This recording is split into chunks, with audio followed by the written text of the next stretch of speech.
Oh, the physical transformation involved not eating. Not eating? Yeah. How many days in a row? Yeah, so actually I mean it quite literally. I guess this is a good month to be talking about it because my transformation was largely based on fasting. And there was a consensus between my trainer, my nutritionist, the doctors on set, we had doctors on sets, that there is no healthy way to do it, that there is no healthy way that somebody can lose 31 kilos. So you just try and be as safe as you can. So it was largely based on fasting, and it used to be sometimes up to 72 hours at a stretch. So the process of playing the character is actually deeply intertwined with the process of actually adapting it into a feature film narrative. Because the book that Benjamin has written is based on a real life that Mr. Najib has lived, and the film that 𝐵𝐵𝐶 has made is based on the book that Benjamin has written. So much like the book is an encapsulated version of the experience that the man has lived through, the film can only always be an encapsulated version of the literature on paper.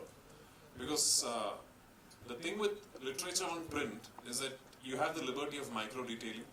So you can detail every single moment in the character arc when you're writing it down. If we were to make a film that would then capture every detail that is written, this would at the very least be a 10-hour long film.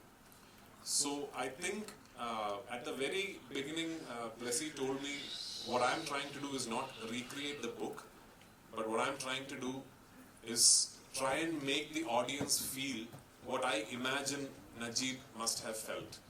And that was a cornerstone of designing the performance arc as well. I realized at the beginning that the character is so complex and the arc has got so many crests and troughs that it is going to be impossible for me to look at it as one giant character arc. I'll have to break it down in my mind. So 𝐵𝐵𝐶 and me decided that we are going to break down the narrative into 3 parts. Of course, there is one part that is not included in these 3, which is who he was before he lands up in the desert.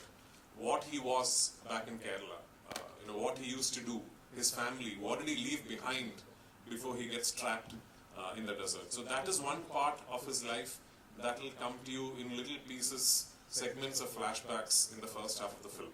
But that aside, I think 𝐵𝐵𝐶 had this wonderful idea that we have to break down the narrative into 3 phases. So the 3 phases, phase 1 is when he lands up in the desert and he realizes that he's stuck. That first phase of actually trying to fight the circumstances and trying to find a way out, and the phase of denial where he's thinking, no, this can't be, I have to get out of this place. And the performance is metered to that emotional graph where he's just not ready to believe that this is happening. So the performance is metered like that. Then the narrative breaks at one point, and then you see him a few months later.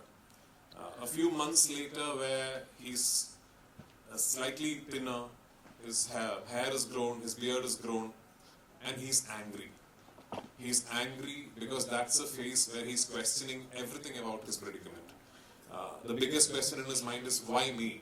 And he's angry at himself, he's angry at the circumstances, he's angry at God. And so the performance is metered to that in that one phase. And then the narrative breaks at another point, and then you meet this man 3 years later, where he's completely different. He's no longer the man who you saw. He is more animal than man, because for the last 3 years, the only conversations he's had, are with the animals. So then you meet this broken man who's now come to terms with the fact that this is something he will have to live through. And he will have to go to the other end of this experience. And the other end of it might be death, might be escape, might be salvation.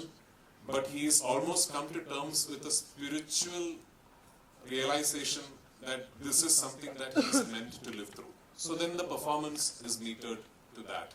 So that's the way I broke down the character arc in my mind. And this was a discussion that 𝐵𝐵𝐶 and me have had over many days, many months actually. And I should thank him for letting the actor's interpretation take so much space into the style of filming, because he did actually then design the way he filmed the entire film on this classification that I just told you about.